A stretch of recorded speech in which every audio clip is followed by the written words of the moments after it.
Nandyal market యార్డ్లో chairman Guntupalli Haribabu ప్రమాణ స్వీకార మహోత్సవం ఘనంగా జరిగింది. మార్కెట్ యార్డ్ చైర్మన్గా హరిబాబు ప్రమాణ స్వీకారం చేశారు.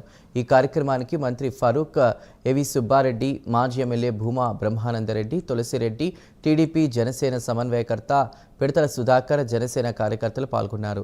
సీఎం చంద్రబాబుకు, నారా లోకేష్కు, మంత్రి ఫరూక్కు మార్కెట్ యార్డ్ చైర్మన్ హరిబాబు కృతజ్ఞతలు తెలిపారు. రైతులకు ఎప్పుడూ అందుబాటులో ఉంటానని, వారి సమస్యలు తీర్చడానికి కృషి చేస్తానని హామీ ఇచ్చారు మార్కెట్ యార్డ్ చైర్మన్ హరిబాబు. కుమారునికి హరిబాబుకు మార్కెట్ యార్డ్ చైర్మన్ గా రావడం చాలా సంతోషం. సేవ చేయగలవాడనని మీ అందరి సమక్షంన దైవ సాక్షిగా మనస్సాక్షిగా మార్కెట్ల చట్టం 1966లోని కుమారునికి